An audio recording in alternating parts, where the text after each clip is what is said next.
नमस्कार, आप सभी का मेरे इस चैनल रोचक कथाएं में पुनः स्वागत है। आज मैं आपको प्रदोष व्रत के बारे में बताने जा रहा हूं कि ये कब किया जाता है, इसका क्या महत्व है और रवि प्रदोष व्रत की कथा आपको बताने जा रहा हूं। तो देर नहीं करते शुरू करते हैं आज का वीडियो। हर माह की त्रयोदशी तिथि को प्रदोष व्रत किया जाता है। एकादशी की तरह ही वर्ष में 24 प्रदोष होते हैं। वार के हिसाब से प्रदोष का नामकरण होता है।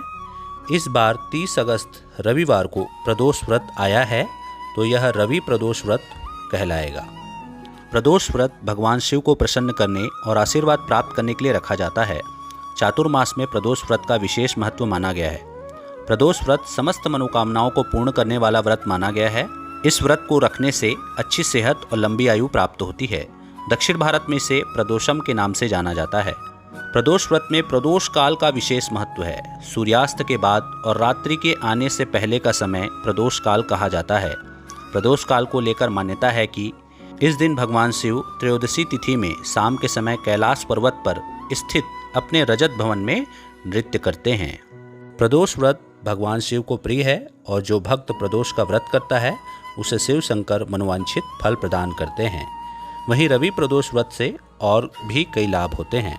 रवि प्रदोष व्रत सूर्य से संबंधित होने के कारण नाम, यश और सम्मान भी दिलाता है। अगर आपकी कुंडली में अपयश के योग हैं तो यह प्रदोष व्रत जरूर आपको करना चाहिए। आइए अब रवि प्रदोष व्रत की कथा शुरू करते हैं। एक समय सर्व प्राणियों के हितार्थ परम पावन भागीरथी के तट पर ऋषि समाज द्वारा विशाल गोष्ठी का आयोजन किया गया। इस सभा में व्यास जी के परम शिष्य पुराण वेत्ता सूत जी महाराज हरि कीर्तन करते हुए पधारे। सूत जी को आते हुए देखकर सौनकादि 88,000 ऋषि मुनियों ने खड़े होकर दंडवत प्रणाम किया। महाज्ञानी सूत जी ने भक्ति भाव से ऋषियों को हृदय से लगाया तथा आशीर्वाद दिया। विद्वान ऋषिगण और सब शिष्य आसनों पर विराजमान हो गए। सौनकादि ऋषि ने पूछा, हे पूज्यवर महामते, कृपया यह बताने का कष्ट करें कि मंगलप्रद कष्ट निवारक यह व्रत सबसे पहले किसने किया और उसे क्या फल प्राप्त हुआ। श्री सूत जी बोले, आप सभी शिव के परम भक्त हैं। आपकी भक्ति को देखकर मैं व्रती मनुष्यों की कथा कहता हूँ, ध्यान से सुने। एक गांव में अति दीन ब्राह्मण निवास करता था। उसकी साध्वी स्त्री प्रदोष व्रत किया करती थी। उसे एक ही पुत्र रत्न था।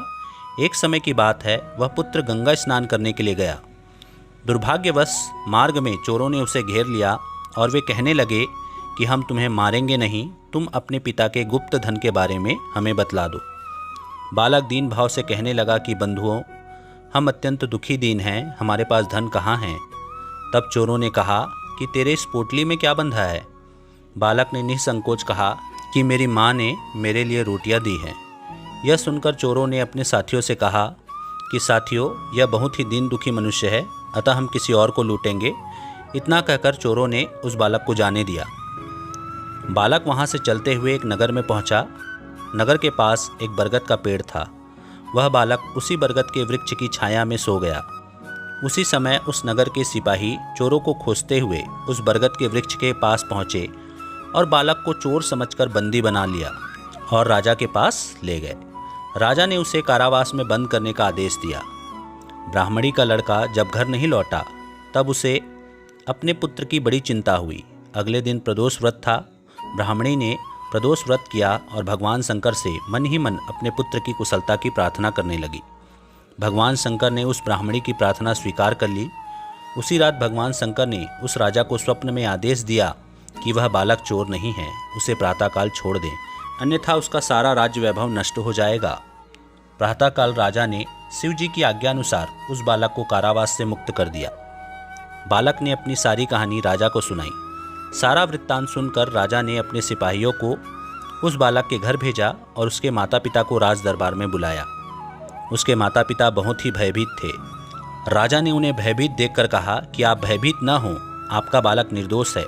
राजा ने ब्राह्मण को 5 गांव दान में दिए, जिससे कि वे सुखपूर्वक अपना जीवन व्यतीत कर सके।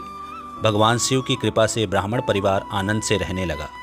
अतः जो भी मनुष्य रवि प्रदोष व्रत को करता है वह सुखपूर्वक और निरोगी होकर अपना पूर्ण जीवन व्यतीत करता है। बोलो शंकर भगवान की जय, सूर्य देवता की जय। तो यह थी आज की कथा। आशा करता हूँ आपको कथा पसंद आई होगी। तो मेरे वीडियो को लाइक कीजिए, चैनल को सब्सक्राइब कीजिए और ज़्यादा से ज़्यादा शेयर कीजिए। धन्यवाद।